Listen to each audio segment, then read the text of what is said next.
Oh, good evening, Mother. Good afternoon, my fans. I'm finally revved up back into the show again. Anyway, how are you all?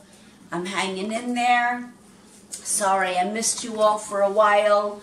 I had some crazy work schedule, and I also had some ailments that I had to deal with. But not too lazy-minded or physically lazy to get revved up again and get things going to connect with you. Great to be here in Jane's kitchen. Today I'm making something very simple and sweet. A nice dessert that's very, very old-fashioned. It's my grandma's recipe, and I want to share it with you all. It is citrus-flavored bread pudding. Now, everyone has an excessive amount of bread laying around, whether it's Italian bread, white bread, loaf bread, anything that's left over that you don't use, that's stuffed in your freezer, rolls even that you don't use for dinner time, that you can cut up into cubes and make a lovely, very simple, traditional American dessert. In fact, this dessert goes way, way back in the pioneer days, and it's wonderfully delicious. It's not too sweet, and it's decadent in many, many ways because you can add different flavors to this particular dish.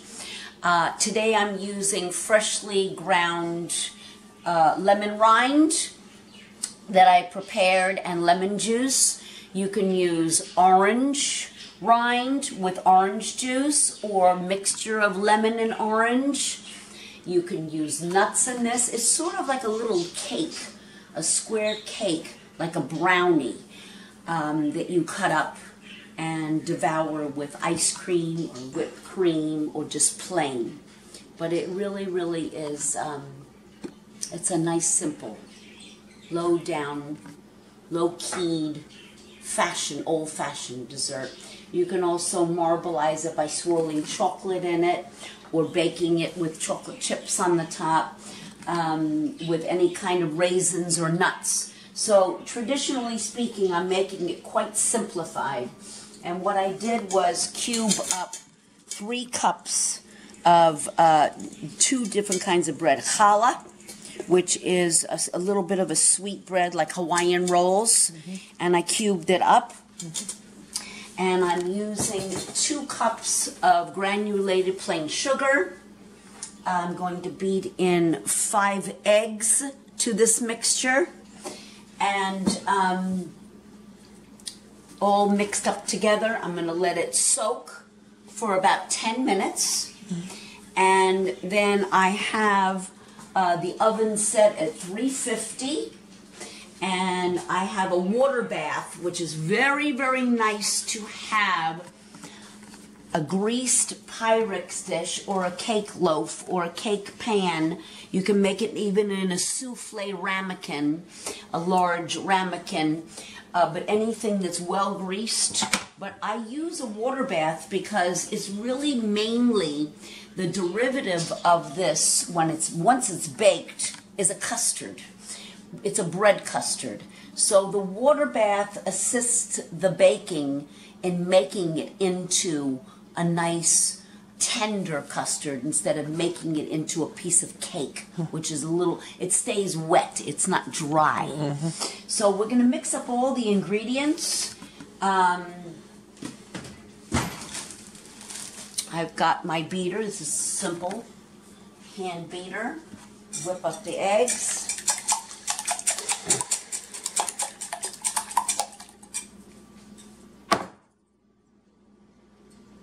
Whip up the eggs. Oops. I have a piece of nut in there. Whip up the eggs. And we're going to put the 2 cups of sugar in there.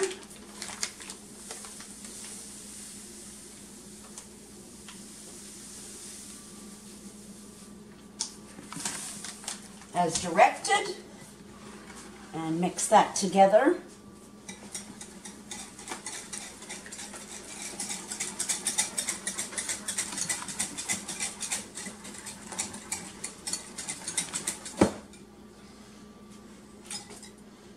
Good, not too sweet.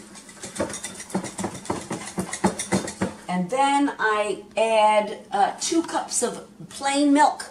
Now I use low fat. It's reduced 2% fat. But you can use whole milk, or you could use half heavy whipping cream, or a half and half with a combination of milk. The custard is going to coagulate no matter what, involving the egg mixture. So I add 2 cups of the milk.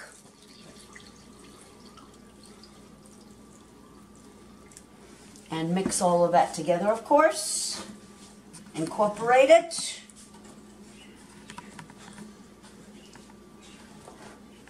You're making a mess. And then you want to dunk it, you want to pour it into the bread and let it soak for at least 10 minutes right into the bread mixture so that absorbs.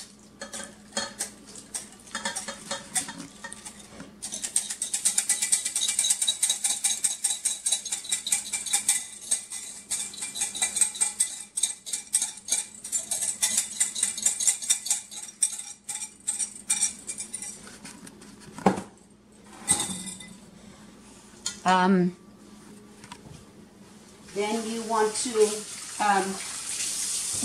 mix it together.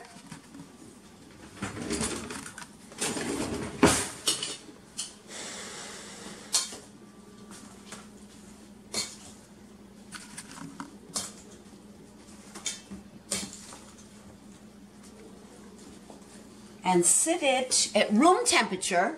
Don't put it in the fridge because it'll stiffen up. Let it sit at room temperature for about 10 minutes. So incorporate all of the eggs with the mixture with the milk and let it sit for about 10 minutes.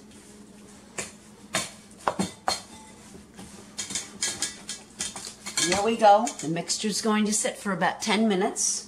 And then we're going to do our next step.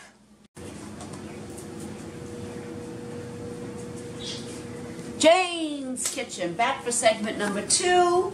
We're making good old-fashioned, my grandma's version of bread pudding.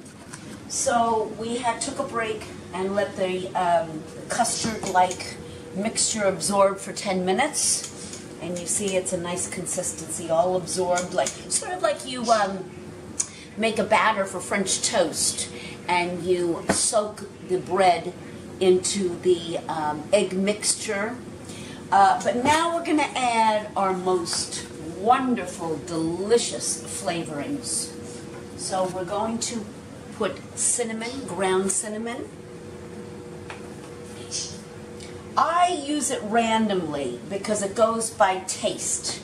So I'm going to shake, about a tablespoon of cinnamon in there. You don't want to overpower it because it won't pick up the taste of the custard. It will make it too much spice. And then I use nutmeg. Now if you don't have nutmeg, folks, you can make it with the mixture. It blends beautifully with cinnamon and allspice. So I don't have ground nutmeg today. I'm using ground allspice. And you want to be careful with allspice because it has a very pungent, strong flavor. So I'm putting just a little shaker, 2 little shakers full of that. Now, the really, really big flavorful ingredient that's very important is your flavoring, whether it's chocolate, orange rind, as I described before, or lemon rind. This time, today I'm using lemon rind with lemon juice, fresh ground lemon rind from a whole lemon, and then the rest of the juice of the lemon.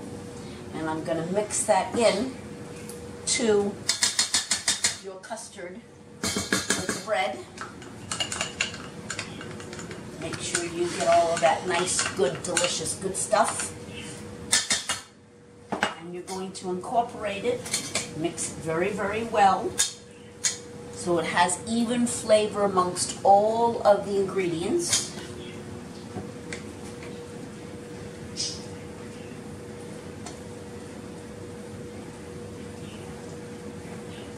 Okay, now what we do, I melted half of a stick of butter, unsalted butter I prefer to use because it bakes better.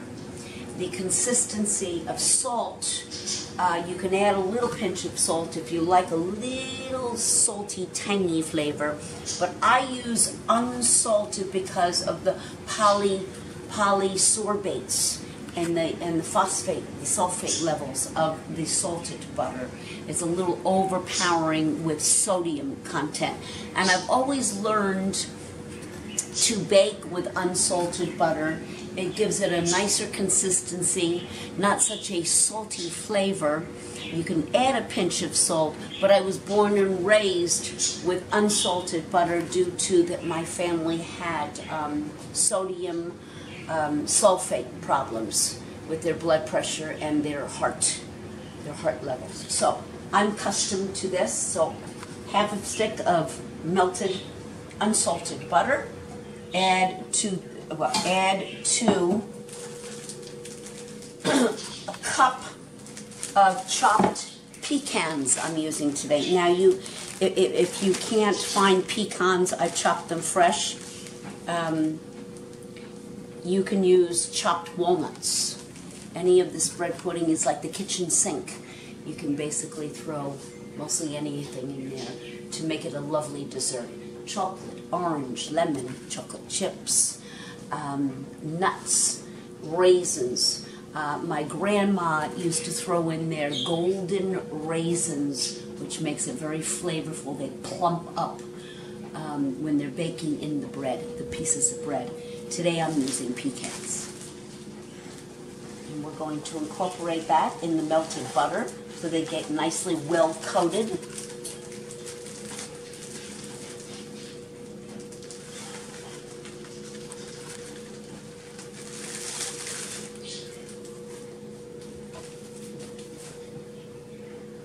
And to give that coating a nice textured flavor, because we want savory involving a dessert, you mix that up well to coat the pecans, because if you don't put anything with the pecans, the butter coats them so they're not dry.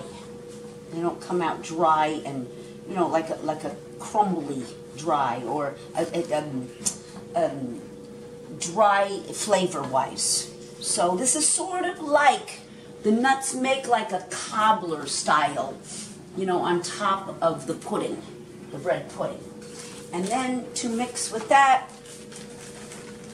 I like to add some finely mixed in brown sugar.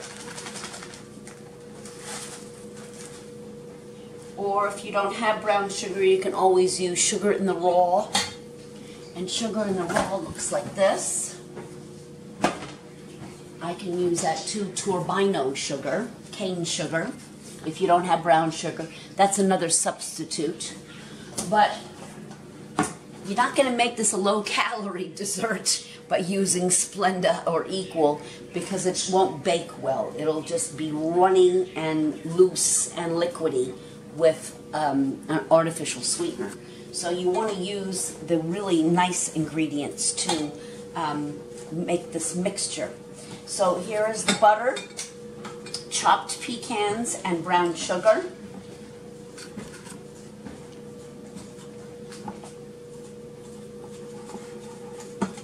Mix that up quite well.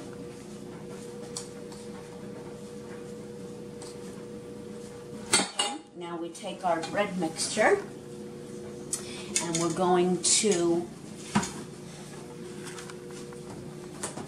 dispense it in our greased, well-greased Pyrex dish, or any kind of cooking pan or cake pan or ramekin, as I said, but well grease it, please.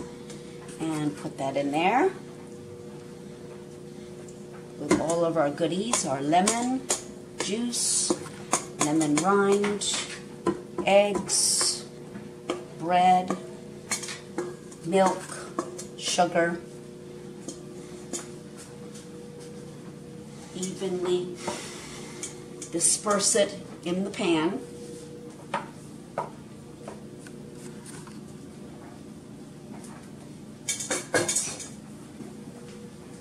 And then put our wonderful topping of nuts, brown sugar,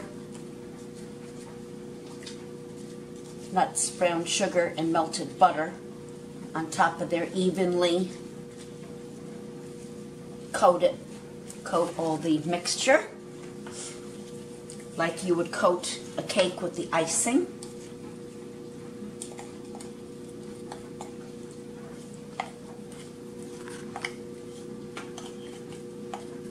That's great. See, nice and, oh wow, like you would make a pan of brownies. And now it is ready in a 350-degree oven that's heated, preheated. You're going to bake it. I bake it in a water bath, like I said before, to keep the absorption of the custard, making the custard. Sorry folks, I gotta add a little water in here. My water evaporated.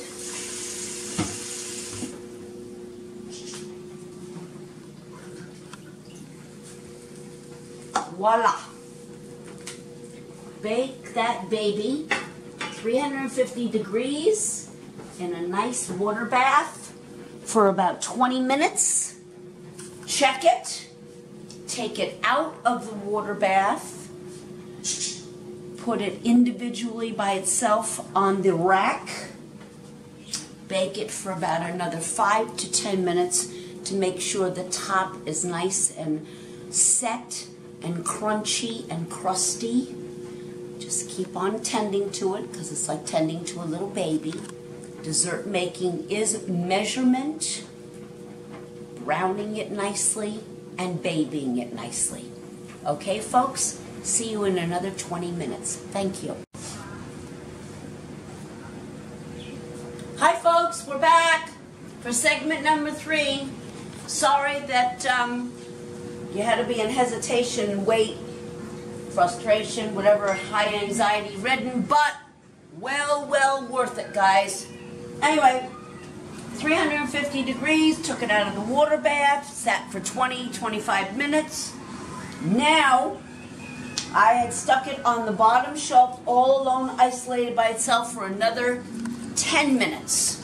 So, here is our beautiful finished product. You don't want to brown the top with the pecan mixture too much.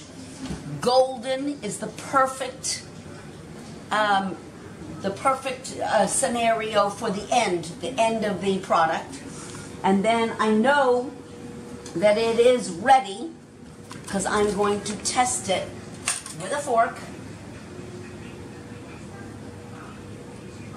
And it comes out clean. No egg wetting, just a little bit of nuts on the fork, but test it in the middle like you do a cake, nice and clean. All right, guys, so let it cool off for about 15 minutes. Stick it in the refrigerator for about another 15 minutes, and then you can cut it. I cut it in squares, or you can just dish it out normally in your little bowls. Happy dessert eating, guys. We're really going to enjoy it from Chef Jane. Have a great day and look forward to seeing you soon.